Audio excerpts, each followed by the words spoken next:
जय श्री कृष्ण, राधे राधे एवरीवन।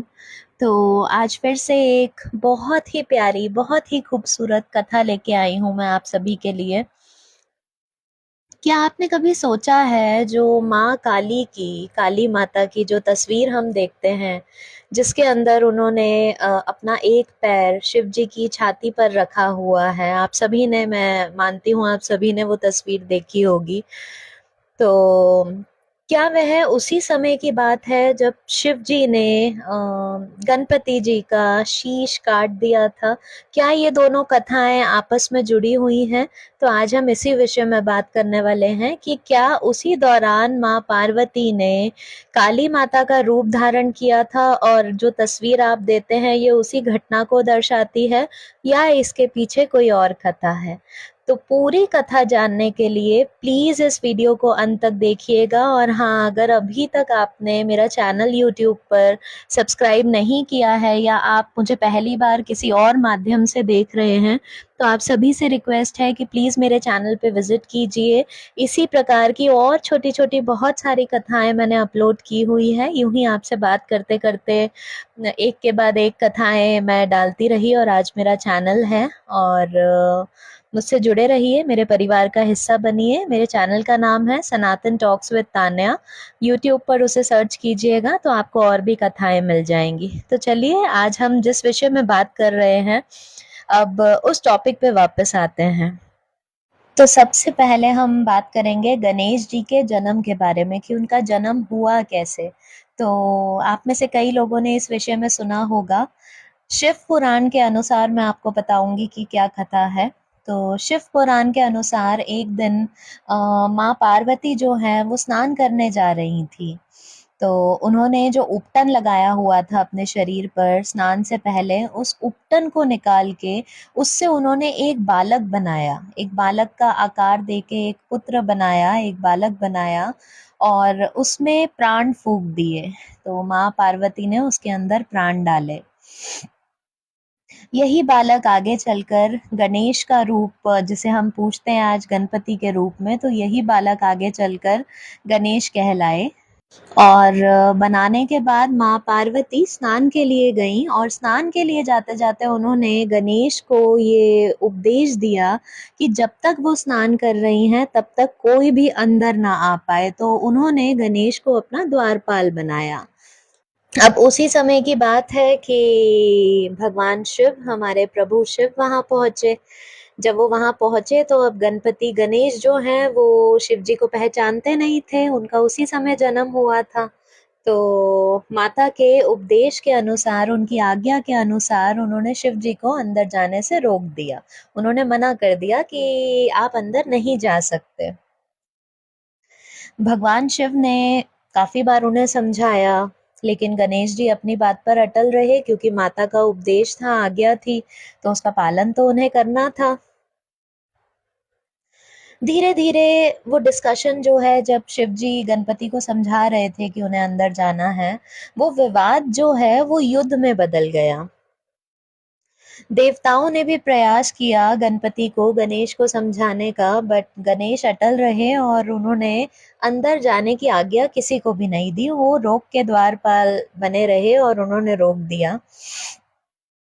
अंत में आकर जब बहुत क्रोध में भगवान शिव आ गए, जब गणेश समझने को तैयार नहीं थे, तो शिव जी ने अपने त्रिशूल से गणपति का जो गला है, जो शीश है, वो काट दिया।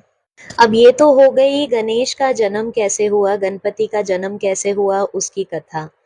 तो अब इसी कथा को आगे बढ़ाते हैं कि माँ पार्वती का जो क्रोधित रूप था वो कैसे आया।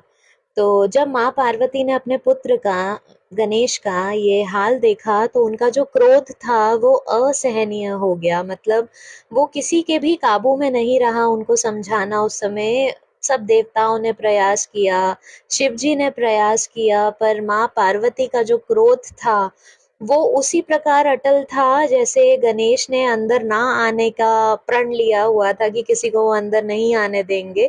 सेम उसी प्रकार माँ पार्वती का जो क्रोध था वो वह असहनीय था।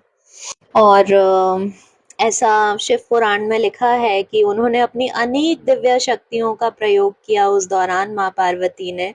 कई पुराणों और शाक्त परंपराओं के अनुसार अगर मैं आपको बताऊं तो उस रूप को, स्वरूप को जो माँ पार्वती ने उस समय धारण किया था, कई पुराणों में उस स्वरूप को दुर्गा, काली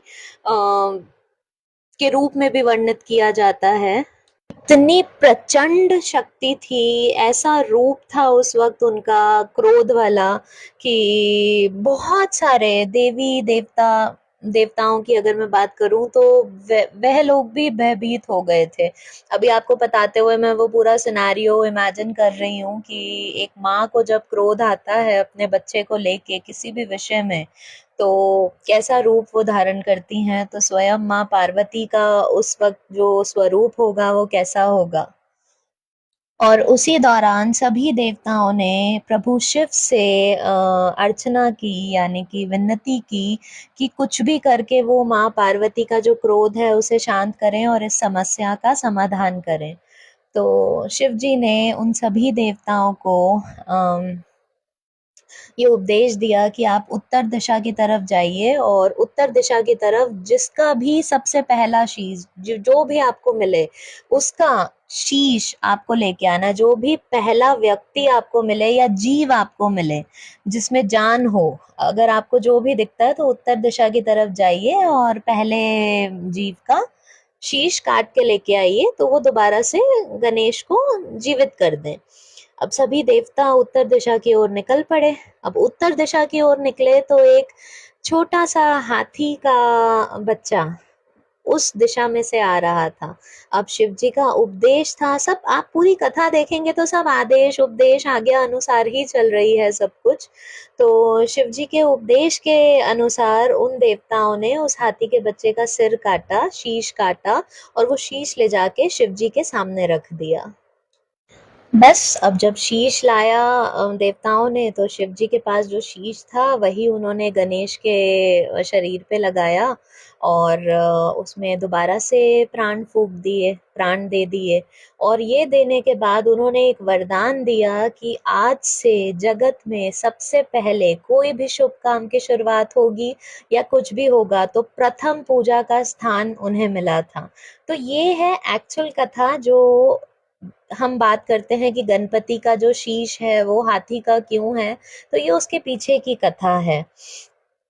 अब सबसे बड़ा प्रश्न जो आप सभी के मन में आ रहा होगा, क्या इसी घटना के कारण माँ काली ने शिव जी की छाती पर अपने पैर रखे थे? क्या वो चित्र जो हम देखते हैं काली माँ का पूजा के दौरान, क्या वो इसी दृश्य को दर्शाता है?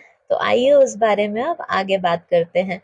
प्लीज वीडियो को कंटिन्यू रखिए क्योंकि पूरी डिटेल्स अभी बाकी हैं। तो मेरा उत्तर होगा कि नहीं, ये उसी दृश्य को नहीं दर्शाता। ये एक अलग कथा है जो गणेश के जन्म से रिलेटेड है, जो मैंने आपको सुनाई। अब अगली कथा दूसरी है जिसमें जो चित्र का वर्णन मैं आपको बता रही हूँ स्टार्टिंग से, उस विषय में आपको बताती हूँ कि काली माँ का रूप कैसे प्रकट हुआ और कब उन्होंने क्रोध में आकर शिव जी की छाती पर कदम रखा, यानी कि पैर रखा। तो जब राक्षसों का अत्याचार बहुत ज्यादा बढ़ गया, तब माँ पार्वती ने काली रूप धारण किया था। रक्त बीज जैसे असुरों के बारे में अगर आपने सुना हो तो रक्त बीज जैसे असुरों का संहार करने के बाद संहार करा माँ ने। और उसके बाद जब उनका क्रोध बिल्कुल भी शांत नहीं हो रहा था, सब लोगों ने प्रयास किया, सब देवताओं ने देवियों ने प्रयास किया, पर माता का क्रोध शांत होने का नाम ही नहीं ले रहा था। उसी दौरान सभी देवता जो हैं, देवतागण जो हैं, वो शिव जी के पास गए और शिव जी से विनती करी कि कुछ भी करके आप माता को शांत करिए।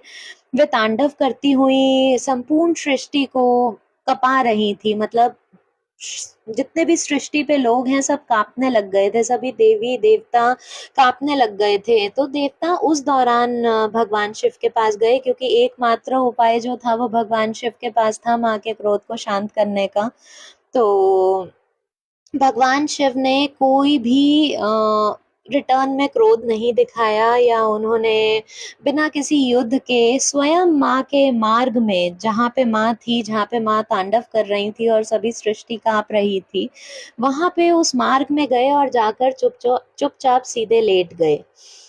तांडव करते हुए माँ काली का पैर जो है वो शिव जी की छाती पर पड़ गया, और जैसे ही वो पैर शिव जी की छाती पर पड़ा तो कांपते हुए, घबराहट में और एकदम विचलित होकर, एक शॉक वाला जो स्टेज हमारा होता है उसमें आकर माँ पार्वती की, यानी जब वो काली रूप धारण की हुई थी, तो उनकी जीभ बाहर आ गई। जैसे हम शॉक होते हैं तो कई बार हमारे ऐसे रिएक्शंस आते हैं ना, तो उस दौरान माँ काली की जीभ जो है वो बाहर आ गई थी।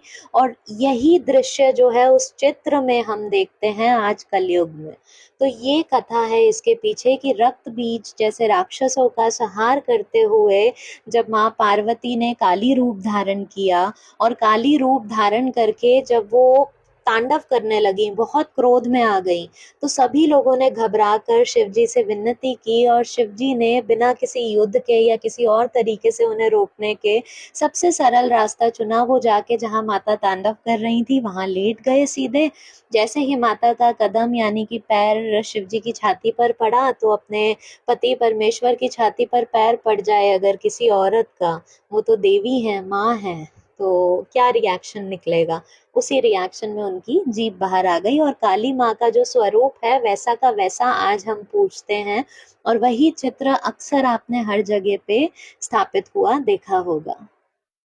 तो अगर अब मैं भ्रम की बात करूं, जो दोनों कथाएं अलग अलग हैं, और कई लोगों को आज भी ये भ्रम है कि उसी दौरान माँ पार्वती ने काली माँ का रूप धारण किया, क्योंकि कई कथाओं में हम ये कहते हैं कि दुर्गा रूप उन्होंने धारण किया था, तो वो रूप अलग था और ये स्वरूप अलग है। तो क्योंकि गणेश जी की कथा में भी माँ पार्वती का उग्र रूप आता है, और काली भी पार्वती की ही शक्ति मानी जाती है, तो जितनी भी देवियों को हम पूछते हैं वो पार्वती का ही स्वरूप है। अलग अलग जन्म, अलग अलग समय पे स्वरूप लिया गया है उनका। तो समय के साथ कई लोकप्रिय कथाओं में इन दोनों घटनाओं को जोड़ दिया गया है, जबकि ये दोनों घटनाएं अलग अलग दृश्य को, अलग अलग समय को दर्शाती हैं।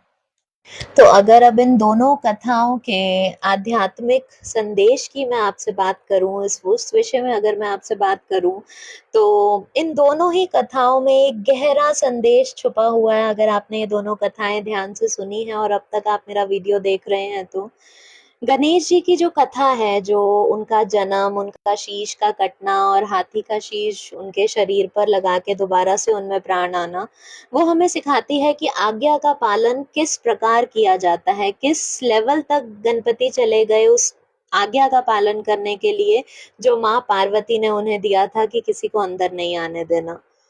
समर्पण सिखाता है यही कथा हमें। और अगर मैं एट द एंड आपको एक क्लोजर स्टेटमेंट दूं इस कथा का, तो क्षमा एवं करुणा ईश्वर के स्वरूप में है। तो आप देखेंगे तो कितनी ट्रेजेडी हुई उस समय। शिव जी ने वो शीश लगा दिया, वरदान भी दे दिया गणपति को, गणेश जी ने भी बदले में कुछ नहीं किया। तो यहाँ पे आज्ञा का पालन हो रहा है, समर्पण हो रहा है, और इमीडिएटली क्षमा कर दिया गया उस चीज को। बट हम अपने रिश्तों में क्या करते हैं, हम ग्रजेस लेके आगे बढ़ते हैं। इसने मेरे साथ ऐसा कैसे कर दिया, उसने मेरे साथ ऐसा कैसे कर दिया। वो ऐसा और कैसा कब जाके घृणा का स्वरूप ले लेता है, कब जाके हम किसी के दुश्मन बन बैठते हैं, हम खुद नहीं जानते। तो कभी भी ऐसी सिचुएशंस आपकी लाइफ में आती हैं, तो ये जो कथाएं हैं अगर आप ये पढ़ेंगे, ये सुनेंगे लाइफ में, मैं बोल रही हूँ आप दिन भर मत सुनिए, दिन भर मत देखिए, बट कभी अगर आपका मन बहुत परेशान है और ऐसी किसी आप सिचुएशन में आ जाए, तो जितनी भी पुरानी कथाएं हैं, सनातन धर्म की बातें हैं, जब आप वो सुनेंगे तो कोई ना कोई कथा में आपके प्रश्न का उत्तर आपको जरूर मिल जाएगा। वहीं मैं दूसरी कथा से मिलने वाली उपदेश या मिलने वाली सीख की बात करूं, तो वो हमें सिखाती है कि जो काली का रूप, माँ पार्वती का जो काली का रूप है, जब उन्होंने शिव जी की छाती पर कदम रखा, पैर रखा, तो उनकी जीभ का बाहर आना हमें सिखाता है कि मर्यादा से आगे बढ़ने लगे, जब भी कोई बढ़ने लगे तो शिव अर्थात चेतना अ, उसे संतुलित करती है। बहुत ही सिंपल सी बात है। आप जब ये सब चीजें पढ़ते हैं, हम कभी बहुत क्रोध में आके कभी गलत डिसीजंस, अक्सर आपने सुना होगा बड़े बुजुर्ग हमें यही कहते हैं कि गुस्से में आके कोई कदम मत उठाओ, इमीडिएट रिएक्ट मत करो। तो ये वही चीज है, ये दृश्य जो पिक्चर आप देखते हैं माँ काली की, वो उस पिक्चर को ही आप ध्यान पूर्वक देखेंगे तो आपको यही उपदेश वो पिक्चर दे रही है कि सडनली की हुई चीज कभी अच्छे रिजल्ट्स नहीं देती है, और समय पे आप उसे सुधार लेंगे तो हर चीज की क्षमा है। और इसके अलावा एक बहुत ही प्यारी सी सीख है इस कथा की कि शक्ति और शिव एक दूसरे के बिना बिल्कुल अधूरे हैं। वो दोनों एक हैं, पूर्ण हैं, एक हैं, तो एक दूसरे के बिना दोनों अधूरे हैं। तो आज के लिए बस इतना ही। जाते जाते एक प्रभावशाली कुछ लाइनें मैं जरूर आपसे बोलना चाहूंगी। महादेव और हमारी महाशक्ति कभी एक दूसरे के विरोधी नहीं रहे।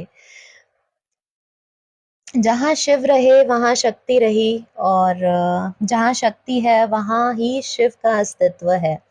शिव के बिना शक्ति शव है, और शक्ति के बिना शिव निष्क्रिय है। और इसी वजह से जो चित्र हम देखते हैं जिस पर शिव पर खड़ी है काली माँ, वो छवि जो है वो अहंकार को नहीं दर्शाती, बल्कि शिव और शक्ति की अद्वैत एकता का प्रतीक मानी जाती है। मैं उसी प्रकार उसे देखती हूँ, और आप सबसे विनती करूंगी जब भी उस तस्वीर को देखें तो उसी प्रकार उसी नजरिए से देखें। तो अगर आपको ये कथा अच्छी लगी हो, मुझे सुनना आपको पसंद आया हो, तो प्लीज मेरे चैनल को सब्सक्राइब करिएगा। आती रहूंगी और ऐसी खूबसूरत कथाएं आपके सामने पेश करने। तो आज के लिए बस इतना ही। जय श्री कृष्ण, राधे राधे, ओम नमः शिवाय, जय माता दी, जय श्री गणेश।